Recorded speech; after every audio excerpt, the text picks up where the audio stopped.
Telugu Desam party మీకు చాలా మంచి అవకాశాన్ని ఇచ్చింది రాజకీయంగా ఎదగడానికి అనేది నిర్వివాదాంశం మీరు చెప్తున్న మాటలను బట్టి. అలాంటప్పుడు కడియం శ్రీహరి పదే పదే నాయకత్వాన్ని బ్లాక్మెయిల్ చేస్తుంటారు అనే ఆరోపణ ఎందుకు వినిపిస్తుంటుంది? తెలుగుదేశం పార్టీ వాస్తవంగా రామారావు గారు కానీ చంద్రబాబు నాయుడు గారు కానీ నాకు చాలా అవకాశాలు కల్పించారు. తెలుగుదేశం పార్టీ పట్ల నాకు ఎలాంటి భిన్నాభిప్రాయం లేదు.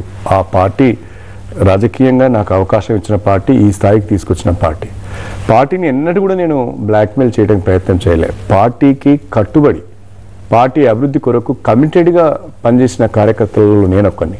అయితే బహుశా తెలంగాణ అంశంలో పార్టీని బ్లాక్మెయిల్ చేశాడు శ్రీహరి అని ఎవరికైనా అభిప్రాయం ఉండొచ్చు.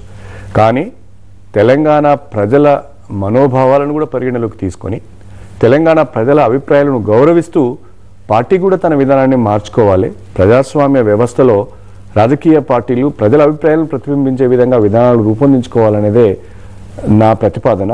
ఆ ప్రతిపాదన నేను పార్టీ ముందు పెట్టాను, మా అధ్యక్షుల వారి ముందు పెట్టాను. తెలంగాణ అంశానికి సంబంధించి మీ వైఖరికి సంబంధించి ఆ చర్చలోకి వెళ్లే ముందు కార్యకర్తలకు సంబంధించి కడియం శ్రీహరి కార్యకర్తలను ఎప్పటికప్పుడు వాడుకుని వదిలేస్తుంటాడు, యూజ్ అండ్ త్రో లాగా వాడుకుని వదిలేస్తుంటాడు అనే విమర్శ కూడా మీకు వరంగల్ జిల్లా నుంచి కావచ్చు, లేకపోతే స్టేషన్ కన్పూర్ మీ నియోజకవర్గం స్థాయిలో కావచ్చు ఒక ఆరోపణ ఉంది. ఎందుకని ఆ పరిస్థితి? అది వాస్తవం కాదు. ఒకవేళ ఆ ఆరోపణ వాస్తవమైనట్టయితే మొన్నటి ఉప ఎన్నికల్లో తిరిగి నేను గెలిచేవాడిని కూడా కాదు. నేను కార్యకర్తలకు అందుబాటులో ఉంటూ, నియోజకవర్గానికి అందుబాటులో ఉంటూ, ఒకవైపు అభివృద్ధి కార్యక్రమాలను చేస్తూ కార్యకర్తల కష్టసుఖాలను కూడా నేను పాలు పంచుకుంటాను.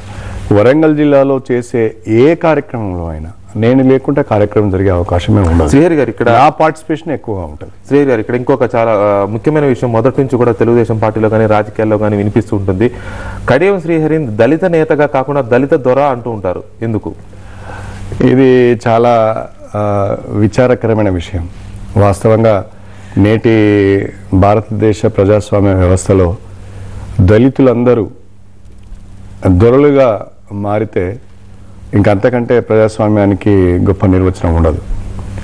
ఆ స్థాయి ఇంకా ఈ దేశంలో దళితులకు రాలేదు. అయితే దళితులు ఎవరైనా ఆత్మాభిమానంతో, ఆత్మవిశ్వాసంతో, వారికి ఉన్న తెలివితేటలతోని కష్టపడి పనిచేసి గుర్తింపు తెచ్చుకొని మంచి పేరు తెచ్చుకుంటే దాన్ని సహించలేని కొందరు ఆ రకంగా ముద్ర వేస్తే వాళ్ళని చూసి నేను జాలిపడవలసిందే తప్ప వాళ్ళకి నేను సమాధానం చెప్పవలసిన అవసరం కూడా లేదు. Welcome back. శ్రీహరి గారు, మీరు నీటిపారుదల శాఖ మంత్రిగా కూడా పనిచేశారు. వైఎస్ సర్కార్ అధికారంలోకి వచ్చిన తర్వాత చేపట్టిన జలయజ్ఞం ప్రాజెక్టుల మీద కానీ లేదా బాబ్లీ వంటి వివాదాస్పద ప్రాజెక్టుల మీద కానీ ఎంతసేపు నాగం జనార్దన్ రెడ్డి, పోచారం శ్రీనివాసరెడ్డి, ఎర్రబెల్లి దయాకర్ వీళ్ళెవరో మాట్లాడతారు తప్ప మీరెందుకు ఎప్పుడు సీరియస్గా గళం ఇప్పలేదు? సాగునీటి ప్రాజెక్టులపైన, సాగునీటి రంగం సంబంధించిన విషయాలపైన అనేక సార్లు నేను మాట్లాడడం జరిగింది. దేవాదుల విషయంలో ఆందోళన అది స్టేట్మెంట్ల వరకే పరిమితమయ్యారు.